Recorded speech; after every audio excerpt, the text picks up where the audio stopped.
నమస్కారం. నేను సీర రమేష్ కుమార్, ఆమ్ ఆద్మీ పార్టీ ఆంధ్రప్రదేశ్ రాష్ట్ర కన్వీనర్. వ్యవసాయ ఆధారితమైన ఆంధ్రప్రదేశ్కి మన రాష్ట్రంలో రైతుకి ఇవ్వాల్సినంత ప్రాధాన్యత ఇవ్వడం లేదని ఆమ్ ఆద్మీ పార్టీ బలంగా నమ్ముతున్నది. ఇది మేము చేస్తున్న గాలి మాటలు కాదు. పక్క రాష్ట్రమైన తెలంగాణ రాష్ట్రం సాధించిన అభివృద్ధిని చూస్తే మన రాష్ట్రంలో రైతు ఎంత నిర్లక్ష్యానికి గురవుతున్నారు, రైతుకి ఇవ్వాల్సినంత సపోర్ట్ ఇవ్వట్లేదు అన్న విషయం చాలా క్లియర్గా మనకి కనిపిస్తుంది. ఆంధ్రప్రదేశ్ విభజన జరిగిన తర్వాత, అంటే ఇప్పుడు విభజన జరిగి ఆల్మోస్ట్ 12 సంవత్సరాలు గడిచిపోయింది. ఈ 12 సంవత్సరాల్లోని తెలంగాణ అంటే విభజన జరిగిన నాటికి 17.26 లక్షల హెక్టార్ల సాగు భూమి ఉండేది వాళ్ళకి. దాన్ని ఆల్మోస్ట్ డబల్ చేసుకున్నారు. 33.64 లక్షల హెక్టార్లు ఈరోజు వాళ్ళు సాగు చేసుకుంటున్నారు. అలాంటిది ఇక్కడ ఆంధ్రప్రదేశ్లో చూస్తే పరిస్థితి చాలా భిన్నంగా ఉంది. మనకి 29.27 లక్షల హెక్టార్లు ఉన్న సాగు భూమి ఈరోజు తగ్గిపోతున్నది. ఎందుకంటే ఒకవైపు 33,000 ఎకరాల రాజధాని కోసమని ఇచ్చేశారు. ఇంకా ఇప్పుడు ఇంకో 40,000 ఎకరాల సేకరణ కోసం చూస్తున్నారు. అంతేకాకుండా మనకి ఉన్న పొలాలకు కూడా ఇంతకుముందు ఉన్న వాటర్ రిసోర్సెస్ కూడా సక్రమంగా అందడం లేదు. అంటే మన సాగు భూమి తగ్గిపోతున్నది ఆంధ్రప్రదేశ్లో. అక్కడ పక్కనున్న తెలంగాణలో డబల్ అయింది. అలాగే తెలంగాణలోని ఈ డబల్ అయిన అంటే సాగు భూమి డబల్ అయింది, కానీ వాళ్ళు సాధించిన వరి దిగుబడి ఇంతకు ముందు కంటే ఇప్పుడు 5 రెట్లు పెరిగింది. వాళ్ళు 30 లక్షల టన్నులు ఉన్న వరి దిగుబడి ఇప్పుడు 168 లక్షల టన్నులకి ఈ 10 సంవత్సరాల్లోనే పెంచుకున్నారు. అలాంటిది మనం వాస్తవ పరిస్థితులు చూస్తే ఆంధ్రప్రదేశ్లోనున్న ప్రజలు 50% మంది వ్యవసాయం మీద ఆధారపడి బతుకుతున్న వాళ్ళు ఉన్నారు. అవతల వైపు తెలంగాణలో 30% మందే వ్యవసాయం మీద ఆధారపడి బ్రతుకుతున్నారు. మిగతా వాళ్ళకి అక్కడ ఐటీ కంపెనీలు ఉన్నాయి, పరిశ్రమలు ఉన్నాయి, టూరిజం ఉంది. ఇవన్నీ వాళ్ళకి ఉన్న పరిస్థితిలో అంటే ప్రజలు ప్రధానంగా వ్యవసాయం మీదే ఆధారపడి బ్రతుకుతున్న ఆంధ్రప్రదేశ్లో రైతుకు ఇవ్వాల్సినంత సహకారం ఇక్కడున్న ప్రభుత్వాలు, పార్టీలు ఏమీ ఇవ్వడం లేదని ఆమ్ ఆద్మీ పార్టీగా మేము గుర్తు చేస్తున్నాము. తెలంగాణలో వాళ్ళు అభివృద్ధి సాధించారంటే వాళ్ళు ఏం ఊరకే సాధించలేదు. అక్కడ ప్రభుత్వం 2014లోని వాళ్ళు కొత్త రాష్ట్రం ఏర్పరచుకున్న తర్వాత వాళ్ళు వ్యవసాయానికి చాలా ఇంపార్టెన్స్ ఇచ్చారు. వాళ్ళు ఇంపార్టెన్స్ ఇచ్చి ఎన్నో జలవనరుల ప్రాజెక్టుల్ని అక్కడ సక్సెస్ఫుల్గా కంప్లీట్ చేయగలిగారు.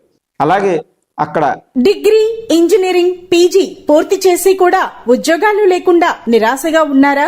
బ్యాంకు ఉద్యోగాలైతే బాగుంటాయి, కానీ పోటీ పరీక్షల శిక్షణ సంస్థల్లో ఫీజు మీకు భారంగా అనిపిస్తుందా? అయితే ఆలస్యం ఎందుకు? మన వెనిగండ్ల ప్రక్కనే ఉన్న కౌండిన్యపురంలోని కౌండిన్య ఐఏఎస్ అకాడమీలో హైదరాబాద్ నుండి అత్యున్నతమైన ఫ్యాకల్టీతో ఆర్థిక భారం మోయలేని వారికి సేవాభావంతో లాభాపేక్ష లేకుండా కేవలం మంచి ఫ్యాకల్టీతో అతి తక్కువ ఫీజుతో నిర్వహించబడుతున్న మన ఐఏఎస్ అకాడమీలో చేరండి, చేర్పించండి, ఉద్యోగం సాధించండి. వివరాలకు doctor E V Narayana, retired principal, TGPS college, Guntur, founder and chairman cum managing trustee, Guntur, Andhra Pradesh. Cell number 9966112933. చెరువులను కూడా వాళ్ళు చక్కగా సంరక్షించుకున్నారు. మన రాష్ట్రంలో చెరువుల్ని సంరక్షించుకునే ప్రయత్నమే జరగట్లేదు. ఎన్నో చెరువుల్ని ఆక్రమించేస్తున్నారు. మరి ఇలాంటి పరిస్థితుల్లో రాష్ట్రం చెరువుల్ని మళ్ళీ ఏవైతే ఆక్రమించబడ్డాయో వాటిని అన్నింటినీ కూడా మళ్ళీ వాటిని పునరుద్ధరించుకొని రైతుకు ఉపయోగపడేలాగా చెరువుల్ని తయారు చేసుకోవాలి. అలాగే ఏవైతే భారీ నీటి ప్రాజెక్టులు స్టార్ట్ చేశారో వాటిని పూర్తి చేసి, కాలువల వరకు కూడా పూర్తి చేసి రైతుకి పొలం వరకు చేర్చే బాధ్యత ఇక్కడ ప్రభుత్వం తీసుకోవాలని ఆమ్ ఆద్మీ పార్టీగా మేము డిమాండ్ చేస్తున్నాము. అలాగే మీరు చూస్తే తెలంగాణ ప్రభుత్వం రైతు బంధు మొదలుపెట్టేసరికి మన దగ్గర ఏ విధమైన రైతుకి సపోర్ట్ లేదు. ఆ తర్వాత రైతు భరోసా స్టార్ట్ చేశారు, కానీ అంటే తెలంగాణ ప్రభుత్వం వ్యవసాయానికి ఎంత ఇంపార్టెన్స్ ఇచ్చింది అనడానికి ఈ రైతు బంధు కానివ్వండి, అలాగే వాళ్ళ నీటి ప్రాజెక్టులు కానివ్వండి, ఈ కాకతీయ ప్రాజెక్టుతోని చెరువుల సంరక్షణ కానివ్వండి, రైతుకి 24 గంటలు విద్యుత్ ఇవ్వడం కానివ్వండి, అలాగే రైతుకి నాణ్యమైన ఎరువులు విత్తనాలు ఇచ్చి రైతుకి పూర్తి స్థాయి భరోసా ఇచ్చింది. రైతు వ్యవసాయం చేస్తే రైతు పంటని సేకరిస్తామన్న హామీ ఇచ్చింది. అటువంటి హామీలు ఇక్కడ లేవు. అక్కడ రైతుకి ఇన్సూరెన్స్, క్రాప్ ఇన్సూరెన్స్ కూడా ప్రభుత్వమే భరించింది.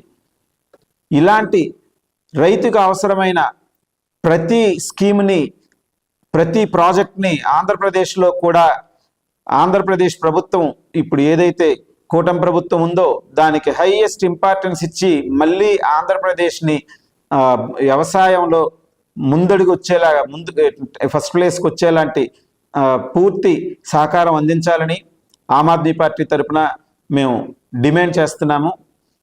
చాలామంది నాయకులు రైతులు తప్పనిసి రైతుల మీద తోసే ప్రయత్నం చేస్తున్నారు, కానీ అది తప్పు. రైతు ఎప్పుడు కూడా కష్టపడడానికి సిద్ధంగా ఉన్నాడు.